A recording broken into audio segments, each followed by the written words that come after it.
Corps washer directed by ഹാർഡ്ര.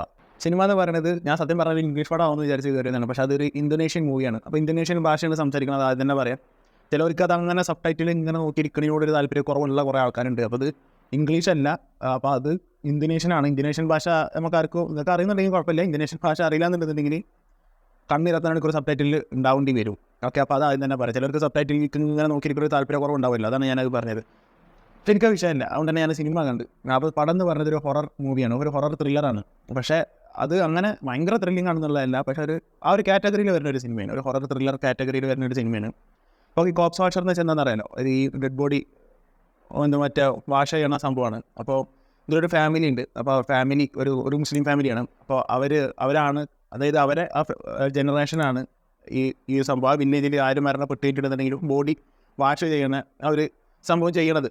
അപ്പോൾ അങ്ങനെ ഒരു അമ്മ ഉണ്ടാവും, ഒരു ഉമ്മ ഉണ്ടാവും, ഒരു മോളുണ്ടാവും, മോനും ഉണ്ടാവും. ഈ മൂന്നാണ് മെയിൻ ക്യാരക്ടേഴ്സ്. ഈ ഏറ്റവും നായിക എന്ന് പറയുന്നത് ഈ മോളാണ്. ഭയങ്കര പെർഫോമൻസാണ്, അതിരിക്കാൻ വരാം. അങ്ങനെ പോണ ഒരു സിനിമയാണ്. അപ്പോൾ അറിയാലോ, ബാക്കി നിങ്ങൾക്ക് പ്രവചിക്കാനുള്ളൂ. ഒരു കോപ്സ് വാഷർ നിങ്ങൾ ഡെഡ് ബോഡി എടുക്കുന്നത്. അപ്പോൾ അവിടെ ഒന്ന് പ്രഡിക്റ്റബിൾ അല്ല, മനസ്സിലായില്ല. അതാണ് സിനിമ ഏറ്റവും വലിയ ഒരു പോസിറ്റീവ് സാധനം എന്ന് പറയുന്നത്, പ്രഡിക്റ്റബിൾ അല്ല. കാരണം ഇതിൽ ഒരു പ്രേതം വരുന്നുണ്ട്, ഗോസ്റ്റ് വരുന്ന സമയത്ത് നേരെ വന്നിട്ട് ഹോണ്ടിങ് ആണ്. അതായത് എല്ലാവരും കൊല്ലാൻ തുടങ്ങുന്ന ഒരു സംഭവമാണ്. ഇതിൽ വേഗം പറഞ്ഞു പോകുന്നുണ്ട്. അത് ഒരു പ്രേതം വരുന്നത് അങ്ങനെ ആൾക്കാരെ ഈ കൊല്ലണൊക്കെ കാണുമ്പോൾ നമുക്ക് മനസ്സിന് ഡിസ്റ്റർബ്ഡ് ആവുന്ന രീതിയിൽ, ഭയങ്കര ഡിസ്റ്റർബ്ഡ് ആവില്ല, ബട്ട് സ്റ്റിൽ മനസ്സിന് എന്തോ ഒരു ഹാർട്ട് ബീറ്റ് കൂട്ടണ രീതിയിലാണ് ഇതിലത്തെ ഈ പ്രേതം ഈ ആൾക്കാർ കൊല്ലണമൊക്കെ വരുന്നത്.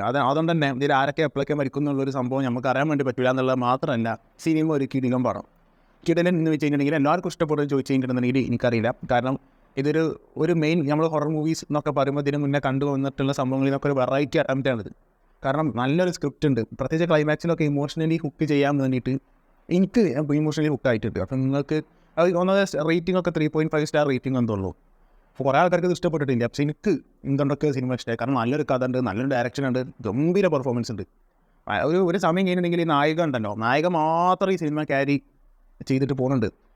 അപ്പോൾ ഇവരെ ഈ ഫാമിലിയുടെ ഒരു വില്ലേജാണ്. ഈ വില്ലേജിൽ ആരൊക്കെ എപ്പോഴൊക്കെ മരിക്കുന്നുള്ളൂ നമുക്ക് തന്നെ പ്രവചിക്കാൻ പറ്റില്ല, പ്രഡിക്റ്റബിൾ അല്ല.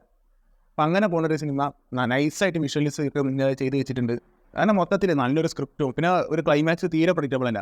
നമ്മളൊരു സമയത്ത് ഈ സിനിമ ഇങ്ങനെ കണ്ടുകൊണ്ടിരിക്കുമ്പോൾ ഈ ഒരു പടം ഇങ്ങനെ പോയിട്ടാണ് അവസാനിക്കാൻ പോകുന്നതെന്നുള്ള യാതൊരു ക്ലൂ എനിക്ക് പേഴ്സണലി കിട്ടിയിട്ടുണ്ടായില്ല, മനസ്സിലായില്ല. അപ്പോൾ ഈ ഒരു സിനിമ ഇങ്ങനത്തെ ഒരു സിനിമയുടെ ഒരു വില്ലേജിൽ ഒരു ഫാമിലി കോപ്സ് വാഷർ, ഒരു ജനറേഷൻസ് ആയിട്ട് കോപ്സ് വാഷറായിട്ട് ഇരിക്കണം. ആ വില്ലേജിൽ ഒരു പ്രേതം ഹോണ്ടിങ്ങിന് വരുന്നത്.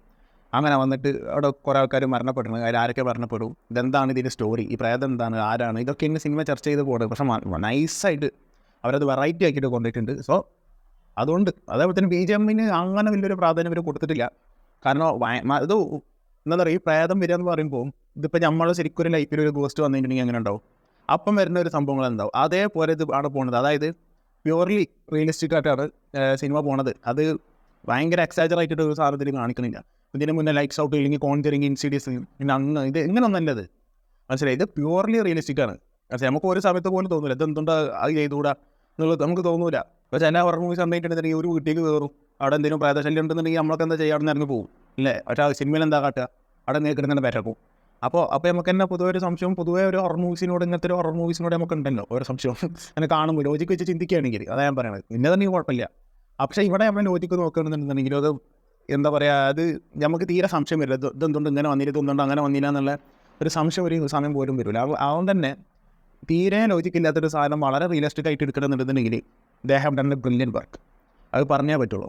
അങ്ങനെ അപ്പം മൊത്തത്തിൽ ഈ ഒരു സിനിമ എന്ന് പറയുന്നത് കണ്ടു കഴിഞ്ഞപ്പോൾ നല്ലൊരു സിനിമ കണ്ടു കഴിഞ്ഞൊരു ഫീലിംഗ്, അത് ഇമോഷണൽ സ്റ്റോറിയാണ്, ഇമോഷണലിയാണ് മുഴുവനും പോണത്. ആകെ ത്രില്ല് വരുന്നത് ഇങ്ങനത്തെ ഈ ഗോസ്റ്റ് ഇങ്ങോട്ട് വരുമ്പോൾ ഹോൾഡിങ് ചെയ്യുമ്പോഴൊക്കെ. പക്ഷെ അതങ്ങനെ ഒട്ടനീളം, അത് മാത്രമല്ല, ഇത് വലിയൊരു സ്റ്റോറിയാണ്. ആ സ്റ്റോറിക്ക് ഈ ഗോസ്റ്റ് ക്യാരക്ടറായിട്ട് വരുന്നുള്ളൂ. അപ്പോൾ എനിക്ക് പേഴ്സണലി ഈ സിനിമ വളരെയധികം ഇഷ്ടപ്പെട്ടിട്ടുണ്ട്. പെർഫോമൻസ് ആണെന്നുണ്ടെങ്കിലും ഡയറക്ഷൻ ആണെന്നുണ്ടെങ്കിലും BGM വലിയ ഒരു ഇമ്പോർട്ടൻസ് ഇതിൽ കൊടുത്തിട്ടില്ല. കാരണം ഈ ഒരു ഗോസ്റ്റ് വരുന്ന സമയത്ത് അങ്ങനെ ഒറ്റമൂലിയൊന്നും ഇല്ല. അങ്ങനെ ഇടയ്ക്ക് എന്തോ അങ്ങനെ വെച്ച് വരത്തണം അങ്ങനെ ഇടയ്ക്ക് നിന്ന് വരുന്നുണ്ട് എന്നുള്ളതല്ലാതെ BGM അങ്ങനെ വലിയ പ്രാധാന്യം ഒരു സിനിമയിൽ കൊടുത്തിട്ടില്ല. പക്ഷേ ഇടയ്ക്കിടയ്ക്ക് വരുന്ന BGM ഒക്കെ എഴുതുന്നുണ്ടെന്നുണ്ടെങ്കിൽ സെറ്റ് ഇടണം അവർ ചെയ്തിട്ടുണ്ട്. അങ്ങനെ ടെക്നിക്കലി നോക്കുകയാണെന്നുണ്ടെങ്കിലും വിഷ്വലി എന്ത് നോക്കുകയാണെന്നുണ്ടെങ്കിലും എനിക്ക് പേഴ്സണലി സിനിമയിൽ അങ്ങനെ വലിയൊരു നെഗറ്റീവായിട്ട് എനിക്ക് പേഴ്സണലി തോന്നിയില്ല. പക്ഷേ ആകെ ഒന്ന് തോന്നിയത് ഈ could have been a little more faster. ആ കുറച്ചും കൂടി സ്പീഡിൽ കാര്യങ്ങൾ പറഞ്ഞ് പോകുന്നുണ്ടെന്നുണ്ടെങ്കിൽ സിനിമ കുറച്ചും കൂടി നന്നാവുമായിരുന്നു. പക്ഷേ അതങ്ങനെ നെഗറ്റീവായിട്ട് പറയാൻ പറ്റില്ല. കാരണം ഒരു വലിയൊരു സ്റ്റോറി ഇവർ പറയും, ഇത് വലിയൊരു സ്റ്റോറി കെട്ടുപിടിങ്ങി കിടക്കുന്ന ഒരു സ്റ്റോറി എന്നൊക്കെ പറയില്ല, അങ്ങനത്തെ ഒരു സ്റ്റോറിയാണിത്. അപ്പോൾ അത് മനസ്സിലാക്കിയിട്ട് നമുക്കതങ്ങനെ വിഷ്വലി പ്രസൻറ്റ് ചെയ്യുമ്പോൾ അതിൻ്റെ സമയമാണ് എടുത്തിട്ടുള്ളത്. പക്ഷേ ഇതിൽ ചില ഈ പെണ്ണ് നടന്നു പോകണൊക്കെ ഒരു സീനുണ്ട്, ഇങ്ങനെ വില്ലേജിൻ്റെ ഉള്ളിലേക്ക് ഇങ്ങനെ നടന്നു പോകണൊക്കെ സീൻ ഇപ്പോൾ വരുമ്പോൾ കുറേ ആ നടത്തുന്നതിൻ്റെ വലിയ ഷോട്ട്. ഞാൻ അതിൻ്റെ ഒരു ഫാനല്ല, ഇങ്ങനെ വലിയൊരൊറ്റ ഷോട്ട് ഇങ്ങനെ ഇപ്പോൾ ഒരു സിനിമയിലുണ്ടായിരുന്നില്ല, കാളവണ്ടി ഇങ്ങനെ പോയി കഴിയണ ഒരു ഒറ്റ ഷോട്ട്. അപ്പോൾ അങ്ങനത്തെ ഷോട്ടിൻ്റെ ഒരു ഫാനല്ല ഞാൻ. അപ്പോൾ ഇതിൽ ഈ പെണ്ണ് ഇങ്ങനെ നടന്നു പോകുമ്പോൾ അത് ആ നടന്നിട്ട് അവിടെ എത്തുന്ന വരെ ഒരു ഷോട്ട് ഇട്ട്, അങ്ങനത്തെ പല സാധനങ്ങൾ ഇതിലുണ്ട്. അതിന് നമുക്ക് ഭ്രാന്തൊരിക്കണ പല സാധനങ്ങൾ ഇതിലുണ്ട്. അപ്പോൾ അങ്ങനത്തെ ചില സംഭവങ്ങൾ ഇവർക്ക് ട്രിം ചെയ്ത് കളയരുത് എന്നുള്ളത് തോന്നി. അപ്പാർട്ട് ഫ്രം ദാറ്റ് സിനിമയിൽ അങ്ങനെ വലിയൊരു നെഗറ്റീവായിട്ടൊന്നും എനിക്ക് പേഴ്സണലി തോന്നിയില്ല. പോരായ്മകളുണ്ട്, പക്ഷെ അതൊന്നും എടുത്ത് പറയാൻ മാത്രം പോരായ്മകൾ ഇന്നതിൽ മനസ്സിലായി. ഇപ്പോൾ എങ്ങാനും ഒക്കെ പോരാടിക്കുകയാണെങ്കിൽ തന്നെ അപ്പോഴത്തിന് അടുത്ത ഇൻസിഡൻസോ അല്ലെങ്കിൽ അപ്പം പിന്നെ സിനിമ തിരിച്ച് ട്രാക്ക് ഇപ്പോൾ ഈ സിനിമ വരുന്നുണ്ട്. അപ്പോൾ അങ്ങനെ ഒരു വലിയൊരു പോരാടി ഞാൻ എനിക്ക് പേഴ്സണലി പോരാടിച്ചിട്ടുണ്ടായിരുന്നില്ല. അങ്ങനത്തെ ലോങ് ഷോട്ടുകൾ ഒഴിവാക്കിയാൽ നന്നായിരുന്നു എന്നുള്ള മാത്രം ഒരു പോരായ്മ എനിക്ക് പേഴ്സണലി സിനിമയിൽ തോന്നിയിട്ടുള്ളൂ. Apart from that the movies was really nice. ഒരു വെറൈറ്റി എക്സ്പീരിയൻസ് ഈ സിനിമ നിങ്ങൾക്ക് തരുന്നുള്ളതാണ് എനിക്ക് പേഴ്സണലി തോന്നുന്നത്. നിങ്ങൾ സിനിമ കണ്ടിട്ടുള്ള ആൾക്കാരാണെന്നുണ്ടെങ്കിൽ താഴെ കമൻറ്റ് ബോക്സിൽ അഭിപ്രായം പങ്കുവെക്കുക. ഇത് സൈനിങ് ഔട്ട്.